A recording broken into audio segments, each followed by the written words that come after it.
आपके समक्ष पिछले 2 दिनों से चर्चा चल रही है। भक्ति का 6ठे स्वरूप का प्रतिपादन किया जा रहा है। भगवान राम अपनी 6ठी भक्ति का उपदेश देते हुए कहते हैं, सबरी मेरी 6ठी भक्ति है, इंद्रियों का दमन करो, इंद्रियों पर नियंत्रण रखो, कर्म हो लेकिन विरक्त बहु कर्मा, बहुत कर्मों से वैराग्य होना चाहिए। जीवन कैसा हो? बोले निरंतर सज्जन धर्म, सज्जन बनने की चेष्टा करो। पहला सूत्र दिया जा रहा है, 6 दमशील विरक्त बहु कर्मा। व्यक्ति में इंद्रिय दमन होना चाहिए। ये इंद्रियां प्रत्येक व्यक्ति के पास हैं और याद रखिए, इन इंद्रियों के द्वारा ही व्यक्ति संचालित होता है। क्यों? बोले व्यक्ति जो कर्म करता है अथवा कर्म करता है, क्रिया करता है, बाद में विचार आते हैं पहले, और विचार व्यक्ति में कैसे आएंगे? बोले जैसी आपकी मानसिकता होगी वैसे ही विचार आएंगे। जैसी मानसिकता हो विचार भी वैसे ही बनेगी आपके। और विचारों को गति कौन देता है? विचारों को जो गति है ये मन के जो संकल्प विकल्प है, इन्हीं संकल्प के द्वारा विचारा मन में स्थिरता नहीं होती है। इसी प्रकार से याद रखिए, मन का जो संकल्प है उसमें स्थिरता नहीं होती। मन में तो संकल्प विकल्प उठते हैं, क्या करें क्या ना करें, ये करें कि नहीं करें, लेकिन क्या करना है ये बुद्धि का काम है। विचार बुद्धि करती है और मन में जो संकल्प विकल्प उठते हैं वो याद रखिए, ये जो इंद्रियां हैं ये इंद्रियां जैसी प्रेरणा देती है। जो इंद्रिय जिस समय सक्रिय हो जाए, व्यक्ति का मन जो है अगर उसके पीछे चलने लगे तो याद रखिए मन की समस्या ये है कि मन अकेला नहीं चलता है। मन में स्वयं जो है स्वयं चलने की शक्ति नहीं है। वो किसी न किसी, इसलिए विनय पत्रिका में वो स्वामी जी महाराज बहुत सुंदर संकेत करते हैं। विनय पत्रिका में वे कहते हैं कि भाई ये जो 84 लाख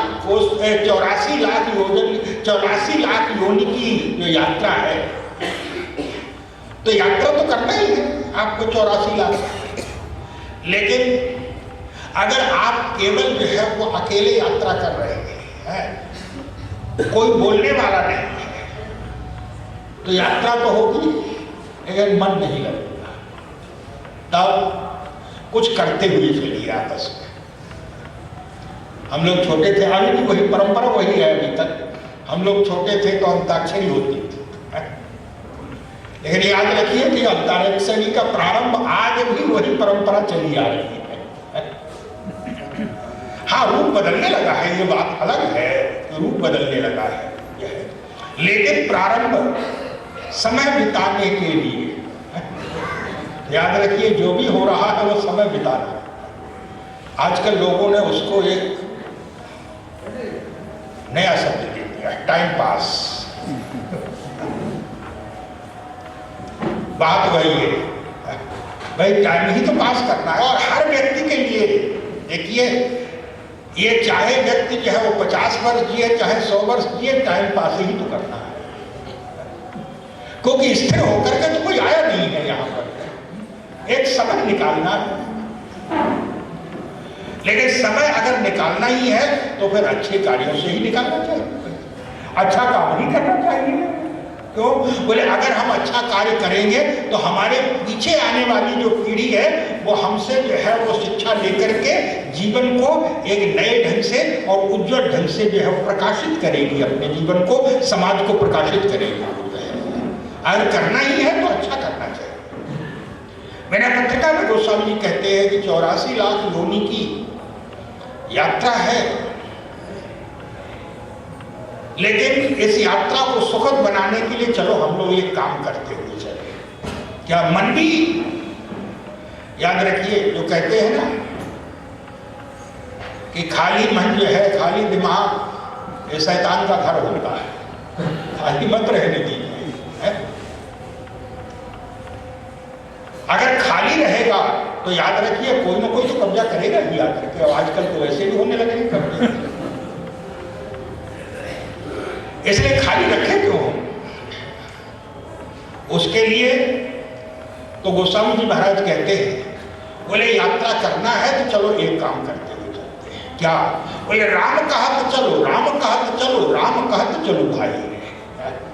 यात्रा करना है तो चलिए हम लोग जो है वो राम नाम का उद्घोष करते हुए चले हैं। व्यर्थ की बातों से नहीं, क्या रखा है व्यर्थ की बातों? अगर नहीं करेंगे तो सांसारिक की जो है, सांसारिकता जो है, कभी किसी की निंदा कर दी, कभी उसकी निंदा कर दी, वो ऐसा है, वो ऐसा है। यही तो जो है व्यर्थ का अपनी वाणी को और आप अपवित्र कर रहे हैं, दूसरे की निंदा करते। इसलिए करना ही है तो राम कहत चलो, राम कहत चलो, राम कहत चलो भाई। और अगर आपने कहीं नहीं किया तो बोले ना ही तो भव बेगार में पड़े, नहीं तो आप बेगार में पकड़ लिए जाएंगे। ये बेगार शब्द बहुत पुराना है और ये बेगार शब्द लिया गया है जिस समय अंग्रेजों का शासन इत्यादि था, मुगलों का शासन इत्यादि था। तो उस समय किसी साधारण व्यक्ति को, जो जमींदार वगैरह जो होते थे, वो लोग किसी साधारण व्यक्ति को पकड़वा लेते थे, गरीब बेचारा जिसका, और उसको अपने घर में, अपने खेतों में काम कराया करते थे। काम तो कराते थे, लेकिन जब वो कहता था कि मजदूरी, तो कहते थे जमींदार लोग कि भाई तुम हमारी प्रजा हो, प्रजा के नाते हमारी सेवा करना तुम्हारा कर्तव्य है, तुमने अपने कर्तव्य का पालन किया है, इसमें मजदूरी कहां से आ गई तुम्हारी? तो बेगार का अर्थ है कि जिसमें आपसे परिश्रम तो कराया जाए लेकिन पारिश्रमिक न दिया जाए, उसको कहते हैं बेगार। तुलसीदास जी ने कहा, बोले ना ही तो भव बेगारी में पड़ी, ये संसार वाले तुम्हें बेगार में पकड़ लेंगे। और याद रखिए संसार वाले बेगार में ही तो पकड़े हुए हैं। आप घर गृहस्थी जो है वो सबके प्रति जो है वो पिता पुत्र पत्नी पति सबके प्रति आप कर रहे हैं, लेकिन जब सबके प्रति आप कर रहे हैं तो याद रखिए समय पड़ने पर कोई भी जो है वो नहीं झुकाया। इसलिए आप अपने पुराणों में पढ़ते हैं, महर्षि वाल्मीकि जो रत्नाकर थे, पहले ये चोर डाकू थे महर्षि वाल्मीकि, महर्षि तो बाद में हुए, और इनका नियम यही था कि ये लूटा करते थे, राजनीति किया करते थे। एक बार ऋषि लोग आए, ऋषियों को पकड़ लिया, जो है वो निकाल दिया। याद रखिए भाई संत के पास है क्या? राम नाम ही तो है उसके पास, उसको आप कितना भी करिए उसके पास जो है वही नहीं देगा। पूछ लिया। याद रखिए संत भले ही वैसे कुछ ना कि उसके पास कुछ नहीं है, लेकिन संत बहुत कुछ दे देता है, ना चाहते हुए ना देते हुए। दिखाई नहीं देता, हम लोग देते हैं तो दिखाई देता है, बल्कि प्रदर्शन ही होता है। जितना प्रदर्शन होता है उसके अनुपात में जो है वो देने की संख्या बहुत कम रहती है, नगण्य रहती है। केवल प्रदर्शन होता है, लेकिन संत जब देता है, संत का दर्शन है, संत का दर्शन ही जो है वो सब कुछ कर देता है। संत ने कहा आप लोग ये बताइए कि आप तुम ये बताओ कि तुम इतना बड़ा पाप क्यों कमा रहे हो? तो उन्होंने कहा कि मैंने बच्चों के लिए कमा रहा हूं, मेरी पत्नी का विवाह किया है मैंने, अपना जो है पत्नी है, घर में बच्चे हैं घर में, तो जिनको जो है वो तो उनके प्रति मेरा कर्तव्य है, उनके लिए कमा रहा हूं। पूछ दिया संतों ने कि ये बताओ कि तुम कमा तो उनके लिए रहे हो, ये जो पाप कर्म कर रहे हो उनके लिए कर रहे हो, लेकिन जिस समय इस पाप कर्म के बदले में तुमको नरक कुंड में डाला जाएगा, उस समय ये सब तुम्हारा जो है वो नरक कुंड में हिस्सा बटाएंगे कि नहीं बटाएंगे? जिनके लिए कर रहे हो तो वहां पर भी तो हिस्सा बटाने के लिए बिल्कुल बटाएंगे। याद रखिए, व्यक्ति को लगता यही है कि बिल्कुल बटाएंगे, लेकिन समय ना तो कहा कि तुम कह रहे हो बटाएंगे, लेकिन जरा इनसे पूछ तो लो जाकर। उन्होंने कहा कि नहीं, मैं समझ गया कि तुम लोग भागना चाहते हो हमें घर भेज करके, ऐसा नहीं है।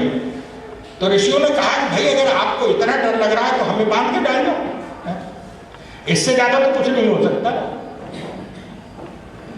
बांध के डाल दिया, गए और कहा, पत्नी से कहा, बच्चों से कहा, तुम्हारे लिए मैं इतना पाप कर्म कमा रहा हूं, लेकिन जब इसके बदले में मुझे नरक कुंड में डाला जाएगा उस समय तुम बटाओगे इसमें हिस्सा? पत्नी ने भी यही कहा, विवाह किया है, मेरी रक्षा करना, पालन करना तुम्हारा कर्तव्य है, अपने कर्तव्य का पालन कर रहे हो, इसमें जो है वो तुम्हारा उपकार क्या है हमारे ऊपर? बच्चों ने भी कहा, पैदा किया है इसलिए तुम पालन कर रहे हो, इसमें तुम्हारा उपकार क्या है हमारे ऊपर? अकेले ही भोगना पड़ेगा। लौट करके आए। याद रखिए, संत जो है सद्विचार देता है, हमारी बुद्धि जो है वो उसको जो है वो प्रकट कर देता है, प्रज्ञा प्रकट हो जाती है। जो हम देख नहीं सकते हैं, बोले संत का दर्शन, संत के दर्शन के प्रकाश में जो है वो दिखाई देने लगता है, बदल गए। याद रखिए, बंटवारा करने वाला कोई नहीं आएगा। ये सब संसार में आप जिसके प्रति भी कर रहे हैं, परिवार के प्रति कर रहे हैं, पत्नी के प्रति कर रहे हैं, पति के प्रति कर रहे हैं, बच्चों के प्रति कर रहे हैं, समाज के प्रति कर रहे हैं, याद रखिए सब बेगार ले रहे हैं आपसे। इसको कहते थे बेगार। गोस्वामी जी ने कहा कि अगर जो है वो आपने जो है वो ये राम नाम नहीं कहा तो याद रखिए संसार जो है वो आपको बेगार में पकड़ लेगा, काम खूब लेगा, लेकिन मिलने वाला कुछ नहीं है। बोले ना ही तो भाव बेगारी में परी हो और छूटा तो अति कठिनाई। तब कैसे काम चलेगा?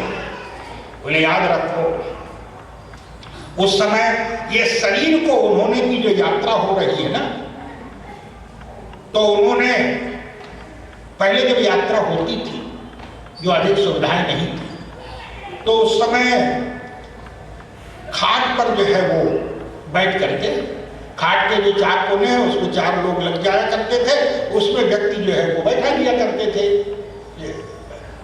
लेटा लिया करते थे, व्यक्ति लेकर के चलते थे। तो गोस्वामी जी महाराज जो वर्णन करते हैं उसमें उसी की डोली की जो है वो कल्पना करते हैं। डोली क्या है? शरीर को ही उन्होंने डोली बना दिया है कि ये जो शरीर है यही डोली के समान है। लेकिन समस्या क्या है? बोले ये जो शरीर हमारी जो डोली है ये अत्यंत पुरानी है, जीर्ण शीर्ण है। बोले बांस पुरान, इसमें जितने भी बांस लगे हुए हैं वो सब पुराने लगे हुए हैं। थोड़ी भी विषमता जो है वो प्रतिकूलता सहन नहीं कर पाते। और सही बात है, इस शरीर में सब पुरानी बांस तो लगे हुए हैं। थोड़ी सी प्रतिकूलता आए, अधिक गर्मी पड़ गई तो शरीर रोग हो गया, अधिक जाड़ा पड़ गया तो शरीर अस्वस्थ हो गया, अधिक बरसात हो गई तो शरीर अस्वस्थ हो गया। थोड़े से उसमें बोले बांस पुरान और साज सब अटकट है और सरल सड़ा हुआ है। और है कैसा? बोले सरल तिकोन खटोला है। खटोला जो होता था वो चौकोर होता था, लेकिन ये त्रिकोना खटोला है। और त्रिकोना खटोला का अभिप्राय क्या? ये शरीर जो है वो त्रिगुण से बनकर के बना है ना, सतोगुण रजोगुण तमोगुण, बस ये त्रिगुण ही मानो जो है वो त्रिकोना खटोला है। याद रखिए, अगर खाट पर जो है खाट को खटोला बनाया जाएगा तो कम से कम व्यक्ति पैर तो फैला सकता है, लेकिन त्रिकोने खटोले वो तो जैसा जो है बैठ गए बस जो है उस पर हिलने डुलने का जो है फिर आपको कोई अधिकार नहीं है, कोई सुविधा नहीं। बोले सरल बांस पुरान साज सब अटकट और हम सरल त्रिकोण खटोला रे। तुलसीदास जी से पूछा गया, महाराज क्यों रख रहे हैं इस खटोले को, बदल दीजिएगा। तुलसीदास जी ने कहा बदलने का अधिकार नहीं है। क्यों? बोले जो वस्तु जो है वो दान में मिलती है उसको बदला नहीं जाता है। ये दान में मिला है, वो यहाँ दान में मिला है। किसने दिया है? तो गोस्वामी जी ने कहा क्या देने वाला कौन है? बोले बांस पुरान साज सब अटकट और सरल त्रिकोण खटोला रे। और हमें दिहल, हमें दिया है, लेकिन किसने? बोले हमें दिहल करी कुटिल कर्मचंद मंद मूल बिनु डोला रे। कुटिल कर्मचंदनी ने दान में दिया है। और याद रखिए, कर्मचंद जैसा कर्म किया है वैसे ही नहीं मिलेगा शरीर। अच्छे कर्म कर लिए तो अच्छा शरीर मिल गया, बुरे कर्म कर लिए तो बुरा शरीर मिल गया। ये कर्मचंद जी ने दान में दिया है। कई बार लोग दान तो देते हैं, लेकिन दान कैसा? वो कहा जाता है कि औरंगजेब के यहाँ एक कवि महोदय ने कविता सुना, बड़ी अच्छी, सबने प्रशंसा की। अच्छा, उस समय की परंपरा थी भाई जब कोई ऐसा कार्य करे तो राजा की ओर से जो है भाई उसे पुरस्कार मिलता था। देने का मन था नहीं। तब उसने अपने हाथी खाने में जो सबसे बुढ़ा हाथी था वो दे दिया, जो चलने फिरने की तो बात क्या, उठ भी नहीं सकता था, वो दे दिया कि मैं कवि महोदय को ये हाथी फलाना हाथी दान में देना। जब कवि महोदय पहुंचे उन्होंने देखा तो चिंता में पड़ गए। क्या? बोले ये हाथी हमें जो है ढोएगा कि हम इस हाथी को बैठाएंगे अपना। और तब उन्होंने कहा कि एक कविता और बना रहे, ये जो इतना बड़ा कार्य किया है राजा महोदय ने, तो मैं जो है वो धन्यवाद में। और तब उन्होंने बताया कि जो हाथी हमें दिया गया है कितना ऐतिहासिक हाथी दिया है। क्या? बोले तमिर लग लई मोल चली बाबर के हल्के। ये हाथी तैमूर लंग ने मोल लिया था इसको, बाबर ने इसको चलाया था, अकबर ने जो है वो इसको, हुमायूं ने जो है वो इसको छुट्टी दे दी थी। अकबर ने इसको जो है बिल्कुल ले जा करके अंत में जो है कि ये चल फिर नहीं सकते, इतना पुरानी, और मैं कितना जो है वो मेरे ऊपर उपकार किया है राजा साहब ने कि ऐसा ऐतिहासिक हाथी जो है हमें दान में दिया। याद रखिए, ये जो कर्मचंद जी जो दान में देते हैं इसको फिर आप बदल नहीं सकते हैं। कर्म की दी हुई वस्तु को जो है आपको जैसा मिल गया है इसमें आप बदल नहीं सकते। बोले हमें केहल करी कुटिल कर्म चंदक मंद मोल बिनु डोला रे। और इसकी विचित्रता क्या है? बोले इसमें जो है वो विषम कहार लगे हुए हैं। कहारों की संख्या होती है 4, 8, जो भी जो है जितने आगे होते हैं उतने ही पीछे होते हैं। लेकिन कहा कि इसकी विचित्रता है कि इसमें विषम कहार है। विषम कहार, विषम कहार है। और विषम कहार क्या? बोले 5 ज्ञानेंद्रियां, 5 कर्मेंद्रियां और 11वां मन। ये 10, 11 कहार है। और विचित्र बात है कि जितने आगे रहते हैं उतने ही कहार पीछे रहते हैं। लेकिन इसकी विचित्रता ये है कि ये जो 11वां कहार है, मन रूपी कहार है, ये हर क्षण जो है वो अपना स्थान उछल उछल करके स्थान बदलता रहता है। कभी ज्ञानेंद्रिय के साथ लग जाता है, कभी कर्मेंद्रिय के साथ लग जाता है, कभी नेत्र के साथ लग जाता है तो सौंदर्य दर्शन करने लगता है, कभी कान के साथ लग जाता है तो प्रशंसा सुनने लगता है, कभी जिह्वा के साथ लग जाता है, स्वाद का भी ज्ञान लेता है, स्वाद का रस भी लेता है, वाणी के द्वारा जो है वो भाषण भी देता है। ये प्रतिक्षण जो है वो अपना स्थान उछल उछल करके अपना स्थान बदल रहा है, इसलिए ये बहुत कष्ट देता है। क्यों? बोले जो कहार सही ढंग से चल रहे हैं वो कष्ट नहीं देते, लेकिन जो उछल उछल करके चल रहा है, अलग अलग जो है इंद्रियों के साथ लगा हुआ है, वो बहुत कष्ट देगा। बोले विषम कहार मार मधुमात और चले न पांव बटोरा, ये सही ढंग से नहीं चलते। तो तुलसीदास जी से किसी ने कहा, महाराज इन कहारों को डांटिए ना, है? जैसा चाहते हैं वैसा, जैसा आप चाहते हैं वैसा लेकर के चले। तुलसीदास जी ने कहा कि समस्या ये है क्या? बोले जब तक आपके जेब में पैसा है तब तक तो सब आपका कहना, कहार भी आपका कहना मानेगा, लेकिन कहारों को कहीं ये पता चल जाए कि जेब खाली हो चुकी है, अब है नहीं इनके पास, फिर याद रखिए कोई सुनने वाला नहीं है। इन कहारों को ये मालूम पड़ गया है क्या जेब खाली हो चुकी है, क्या उन्हें जो कर्म किए हैं वो थैली खाली कर चुके हैं, सब भोग चुके हैं। इसलिए बोले विषम कहार मार मद माते और चले न पाऊं बटोरा। तब बोले मानव अगम, रास्ता बड़ा अगम है, कठिन है, और संग नहीं संबल, राह खर्च भी खत्म हो चुका है। मानव अगम संग नहीं संबल और चले न पाऊं बटोरा है। तब गोस्वामी जी ने कहा, पूछा गोस्वामी जी से किसी ने कहा कि अच्छा महाराज आप एक काम करिएगा, क्या इन कहानों से कह दीजिए कि हमें हमारे गंतव्य तक पहुंचा दो, फिर तुम जो चाहोगे तुम्हें देंगे। तुलसीदास जी ने कहा समस्या तो यही है, सबसे बड़ी समस्या यही आएगी क्या? अगर कहानों से कह दे कि हमें हमारे गंतव्य तक पहुंचा दो, फिर तुम जो चाहोगे उतना तुम्हें दे देंगे। और अगर कहान पूछ दे अच्छा बताइए आपको जाना कहाँ है, तब समस्या है। क्या बोले महाराज अगम संग नहीं संबल और नाव गांव कर भूला रे, मुझे जाना कहाँ है यही भूल चुका हूं। याद रखिए हम लोग आज यही भूल चुके हैं कि हमें जाना कहाँ है। इसलिए हमारे शास्त्र कहते हैं, हमारे पुराण कहते हैं, आप प्रातः काल उठ करके पहला प्रश्न करिए अपने मन में, पलंग पर बैठे बैठे, क्या वो हम, मैं कौन, कुतस्ते न समान, कौन हूं, कहां से कहां के लिए आया, मुझे जाना कहां है। हम लोग यही भूल चुके हैं कि हमें जाना कहां। बोले मानव अगम संग नहीं संबल।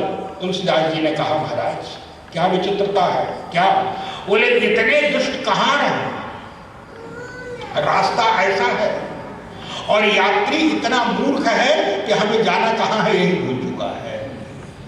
महाराज ऐसे यात्री की तो केवल जो है वो एक ही रक्षा कर सकता है, कौन?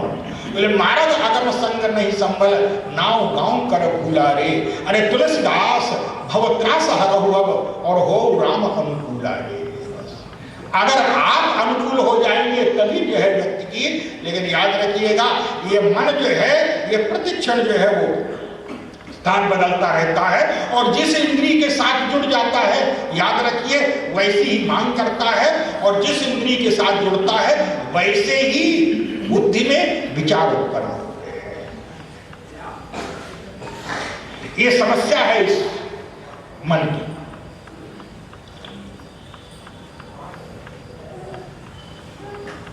और विचारों को जब क्रियान्वित किया जाएगा तो क्रियान्वित करने में कल जो बात चल रही थी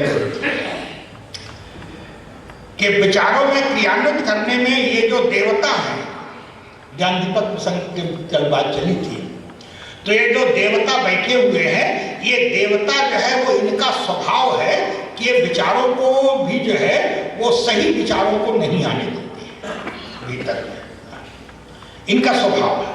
और स्वभाव क्या है? बोले इंद्रिय सुरन न ज्ञान सुहाए, इन्हें ज्ञान अच्छा नहीं लगता है। बात व्यक्ति को जिस तरह की चर्चा पसंद हो उसी तरह की चर्चा में तो आनंद आता है, दूसरी तरह की चर्चा क्यों आने देगा? तो इन देवताओं के, इंद्रियों के जो देवता हैं, इनका स्वभाव है कि इनको ज्ञान पसंद नहीं है, अच्छी बात पसंद नहीं है। इंद्रिय सुरन न ज्ञान सुहाई और विषय भोग पर प्रीति सदा। और आप विचार करके देखिए, हमारे पुराणों में भी ये कहा गया है, प्रत्येक कई बार हमारे पुराणों में वर्णन आया है कि देवता और दैत्य, ये जो दो संस्कृतियां हैं, इन दोनों संस्कृतियों में जो है वो कुछ अंतर है, वैसे मूल जो है वो एक ही चीज है। और मूल एक ही चीज का अभिप्राय है। बोले दैत्य भी भोगासक्त होता है, दैत्य भी भोगासक्त होता है, राक्षस परंपरा की जो है राक्षस संस्कृति भी भोगासक्त है, और देवता भी भोगासक्त है। विषय भोग पर प्रीति सदा, उनमें भी भोग होता है, बस केवल अंतर ही है कि एक व्यक्ति जो है वो गलत काम कर रहा है, लेकिन उसका समर्थन भी कर रहा है, वो अपने गलत कार्य का। लेकिन देवता बस इनमें ये है कि करते तो गलत काम है इनके द्वारा। अब जैसे इंद्र और अहिल्या की कथा आप सभी लोग जानते हैं, तो इसमें स्वाभाविक रूप से भाई अब देवराज है और देवराज होकर के ऐसा कार्य कर रहा है तो गलत तो ही है।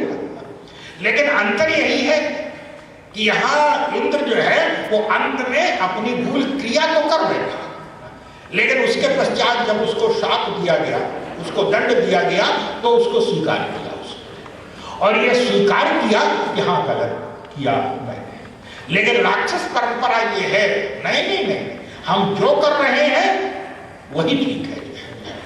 राक्षस परंपरा जो है, राक्षस संस्कृति कभी गलत नहीं मानती है, जो हम कर रहे हैं वही। और देव संस्कृति जो है, देवता लोग जो है वो विषय भोग पर प्रेम तो है, उनको विषयासक्त तो है, लेकिन बुद्धि और समस्या यही पैदा होती है। गीता में भी यही कहा गया, जैसे यहाँ पर रामचरितमानस में कहा गया है कि देवताओं को, इन लोगों को जो है वो विषय पर आसक्ति है। ऐसे ही गीता में भी यही शब्द कहा गया है। भगवान कृष्ण अर्जुन को उपदेश देते हुए कहते हैं, अर्जुन समस्या तब आती है, क्या पूछा कि महाराज ये बताइए कि ये कामदेव रहता का मन, ये मन जो है, ये तो मनोज जो है, ये तो मन का बेटा है ना, लेकिन ये रहता कहाँ है? विषय वासना कहाँ निवास है? तो उस समय भगवान ने कहा कि ये पहले इंद्रिय में निवास करती है। और याद रखिए, जो भी वासना होगी, जो भी अच्छे विचार और जो भी जो है वो हो गए, वो इंद्रियों के माध्यम से ही जो है वो आते हैं शरीर में। शरीर में आने का माध्यम इंद्रिय ही है, प्रत्येक के इंद्रिय के माध्यम से ही आते हैं। भगवान कृष्ण कहते हैं इंद्रिय, ये इंद्रिय में निवास करती है। अच्छा महाराज, इंद्रिय में निवास कर तो फिर इंद्रियों को बस में करने की चेष्टा करें, समस्या समाप्त हो जाए। भगवान ने कहा कि इतनी जल्दी मत समझ लो कि समस्या समाप्त हो गई। क्यों? बोले जैसे तुम्हारी बुद्धि चल रही है, तुमसे ज्यादा इनकी भी बुद्धि चल रही है। बुरे विचारों की बुद्धि जो है वो ज्यादा आगे चलती है। इसलिए बोले पहले तो ये इंद्रिय में निवास करते हैं, लेकिन इंद्रिय ही नहीं, तब इंद्रिय जब ये लोग देख लेते हैं कि इंद्रिय जो है, इंद्रिय में हम पकड़े जाएंगे। क्यों?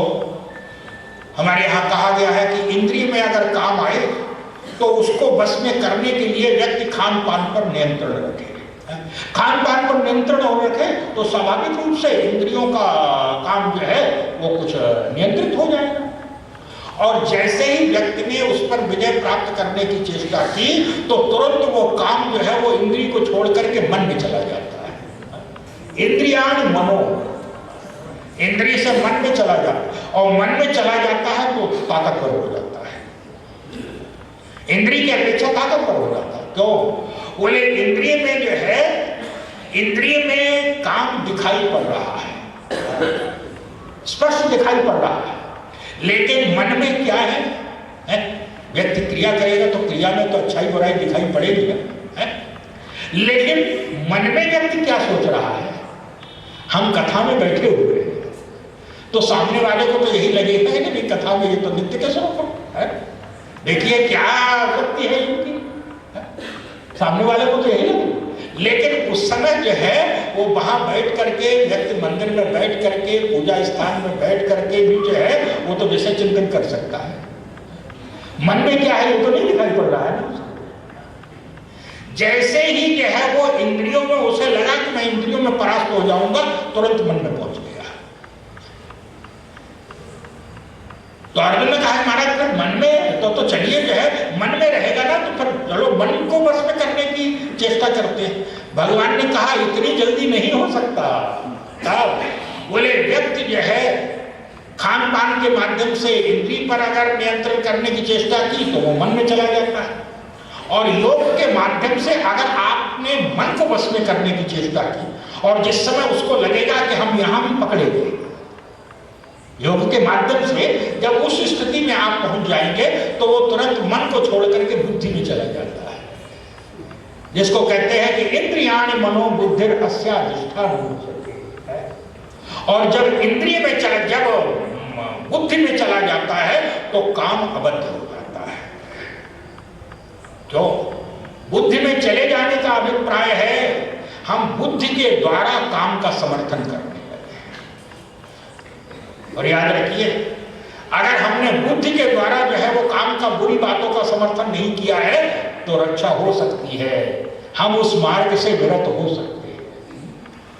हमने अगर ये मान लिया कि भाई कुपथ्य जो है ये वस्तु कुपथ्य है, अगर हम ये मान रहे हैं बुद्धि के द्वारा, हम ये मान रहे हैं, तो स्वाभाविक रूप से भाई हम उसको दूर करने की चेष्टा करेंगे ना, चेष्टा तो करेंगे ही। लेकिन अगर हमने कहीं बुद्धि के द्वारा ये मान लिया, बुद्धि के द्वारा सोच लिया नहीं नहीं यही ठीक है, यही करना चाहिए, यही सबसे बढ़िया उपाय है, अगर हमने कहीं बुद्धि के द्वारा कुपथ्य का समर्थन किया तो याद रखिए फिर उस रोगी को कोई नहीं बचा सकता। और आजकल के हमारे गुरु जी कहा करते थे, आजकल का दुर्भाग्य है क्या? बोले आजकल दुर्भाग्य विषय वासनाएं जो है, बुरे विचार जो है वो व्यक्ति की बुद्धि में चले गए हैं।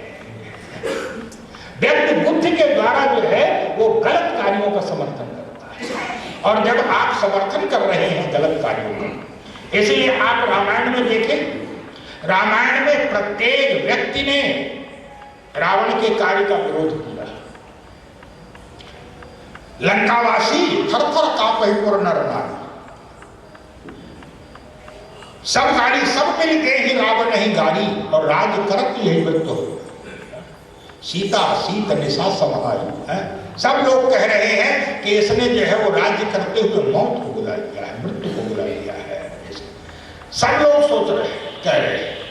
विभीषण भी समझाते हैं, विभीषण भी समझाते हैं, मंदोदरी समझाती है, और रावण के जो मंत्री हैं वो भी समझाते हैं। लेकिन लंका में केवल एक व्यक्ति है जिसने कभी रावण का विरोध नहीं किया, समर्थन किया, और वो कौन है? मेघनाथ। मेघनाथ ने कभी नहीं किया सीता जी के हरण का विरोध। तो मेघनाथ को हमारे गोस्वामी जी महाराज कहते हैं, हमारे हृदय में रहने वाला जो काम है, काम ही मेघनाथ है। मेघनाथ को मूर्तिमान काम कहा गया है। मोह दशमौलि तद्भ्रात अहंकार पाकारी जित काम विश्वामहारी। मेघनाथ जो है वो मूर्तिमान काम है, और सीधा सा अभिप्राय है, बोले सब लोग जो है वो विरोध कर सकते हैं परस्त्री हरण का, लेकिन काम कैसे करेगा? भाई काम का तो आधार वही हो ना, काम